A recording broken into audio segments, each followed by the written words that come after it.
Samajwadi party की पहली SIR help centre बाकी भाई राशन वाले जो वार्ड नंबर 7 के एक मुतहर्रिक कारपोरेटर हैं और हमेशा अवामी काम काज करते हैं, इसलिए समाजवादी की पहली ऑफिस का इफ्तिताह आज हुआ। और आप लोग देख रहे होंगे कि बड़ी तादाद में एसआईआर के ताल्लुक से 2002 की यादी में नाम और आगे अभी सही बात यह है कि एसआईआर की मैपिंग का काम सिर्फ चल रहा है। लोगों के अंदर ये एक भ्रम पैदा हो गया है कि यही एसआईआर की इंक्वायरी है, ये काम करना जरूरी है। ये बात सच है, मगर अभी तक इलेक्शन कमीशन ऑफ इंडिया ने महाराष्ट्र में एसआईआर के सर्वे के लिए कोई प्रोग्राम नहीं दिया है और वो प्रोग्राम जब आएगा तो वो भी काम बाकी भाई राशन वाले की ऑफिस कुसुम्बा रोड से किया जाएगा। अभी जो है मैपिंग लोग बड़ी तादाद में करवा लें, इसके लिए एक हेल्प सेंटर शुरू किया गया है। और आप लोग देख रहे होंगे कि मालेगांव सेकुलर फ्रंट की पार्टियां, इस्लाम पार्टी अपने तौर पर अपने अपने एरिया में काम कर रही है और अब समाजवादी पार्टी आज से हेल्प सेंटर मालेगांव शहर के कई हिस्से में शुरू करेंगे।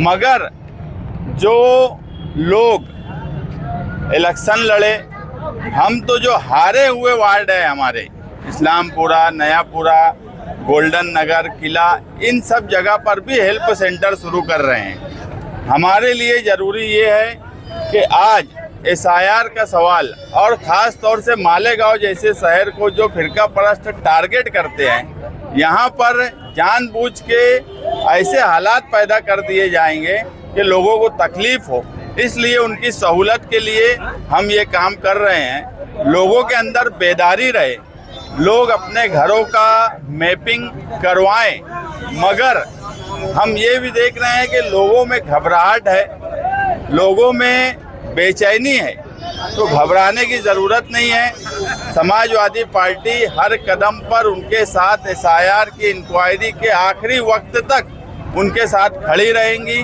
शहर भर में हर जगह हेल्प सेंटर शुरू किए जाएंगे और आवाम बेदार रहे, ये तो मैं बार बार बोलूँगा, मगर घबराने की कोई ज़रूरत नहीं है।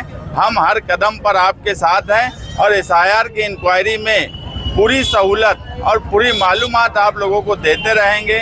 कुछ बीएलओ जो हैं बहुत अच्छा काम कर रहे हैं, कुछ लोगों में जो सुस्ती है उसको भी हम लोग कोशिश कर रहे हैं कि जल्द से जल्द वो बीएलओस का भी काम अच्छे तरीके से हो जाए।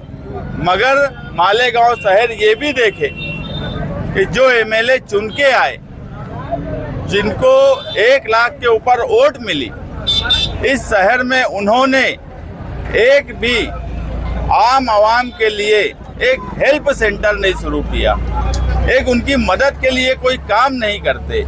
सिर्फ वोट लेना, बदउनवानी करना और लच्छेदार बातें करना, तकरीरें करना। आज आम आवाम को एसआईआर के ताल्लुक से उनकी मदद करने की ज़रूरत है, उनके साथ खड़ा रहने की ज़रूरत है। मगर आम आवाम भी ये देखे कि कौन उनके साथ खड़ा हो रहा है, कौन उनकी मदद कर रहा है, कौन कारपोरेटर से उनके लिए दौड़ भाग कर रहा है।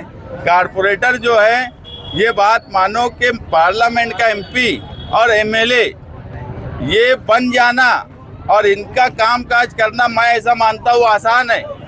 कारपोरेटर का कामकाज सबसे मुश्किल काम है जमहूरियत में। हमको गटर साफ करने से लेके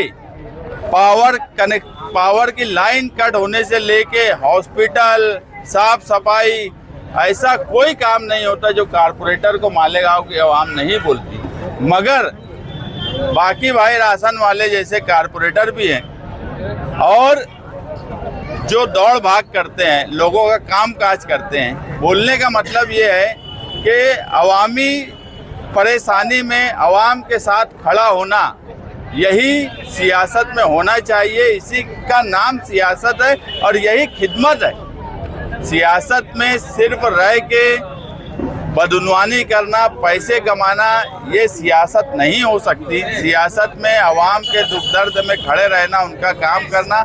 आज जो एसआईआर का हेल्प सेंटर कुसुम्बा रोड पे शुरू हुआ है, यहाँ से लोग बड़ी तादाद में फ़ायदा उठाएं। कोशिश करें कि अपने अपने घर की जिनके नाम 2002 की यादी में नहीं है वो अपने माँ बाप के नाम से मैपिंग अपने आप करवा लें। और कुछ ऐसी भी शिकायत आ रही है कि 2024 की यादी में नाम नहीं मिल रहा है, 2002 की यादी में था। तो उनको भी बहुत फिक्र करने की ज़रूरत नहीं है। उनकी अगर मैपिंग आज नहीं हो रही है तो वो अपने पेपर्स के साथ उनका फॉर्म जब आएगा भरा जाएगा तो बहुत परेशान ना हो, लेकिन मैपिंग का काम जल्द से जल्द करवा लें।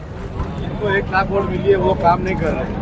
शहर में दूसरे एक और भी है जिनको 2 लाख वोट मिली है वो भी काम नहीं कर रहे। जिनकी वजह से ये शहर पर मुसीबत आई वो तो आज तक मालेगांव शहर में जो 2 लाख वोट लेके गई हमारी ताई, मेरी दुआ उनके साथ है। मगर अफसोस ये है कि एक ऑफिस सोबत आई बच्चाओं के नाम की, मैं 1.5 साल हो गया है, एक ऑफिस जो नहीं खोल पाए इस शहर में, वो क्या लोगों का काम करेंगे। हम तो ठगे गए पार्लियामेंट के इलेक्शन में। ये मालेगांव ऐसा शहर था जिसने सिर्फ मेहनत नहीं की, पार्लियामेंट के इलेक्शन का अगर ताई वीडियो देख ले वोटिंग के दिन का, तो लेडीज गर्मी के दौरान 6-6 घंटा लाइन लगाकर जिन लोगों ने उनको वोट दिया, उनके लिए अगर वो एक ऑफिस नहीं खोल सकते तो उनसे हम क्या उम्मीद रखेंगे कि वो लोगों का या SIR के ताल्लुक से कोई हेल्प करेंगे। ये तो अब हो गया, हम ठगे गए, 5 साल भुगतना है, इसमें हमारी भी गलती है, मगर वो हमारी मजबूरी थी। फिरका परस्तों को शिकस्त देना उस वक्त ज़रूरी था, हमने फिरका परस्तों को शिकस्त तो दी, मगर जिस उम्मीद के साथ दी वो उम्मीद पर सोबत आई बचाओ नहीं उतरी। मौजूदा MLA के ताल्लुक से तो जनरल बात है कि वो काम नहीं करते, वो खुद भी मानते कि वो काम नहीं करते, लोग उनको वोट दे देते। मगर अब लोग बेदार हो रहे हैं, ये कारपोरेशन के इलेक्शन में साबित हुआ। और आगे भी कभी तुम अपनी जिम्मेदारी नहीं निभाएंगे तो वक्त के साथ साथ बड़े बड़े सूरमा भी पस्ती में गए हैं और यही हाल उनका भी होगा।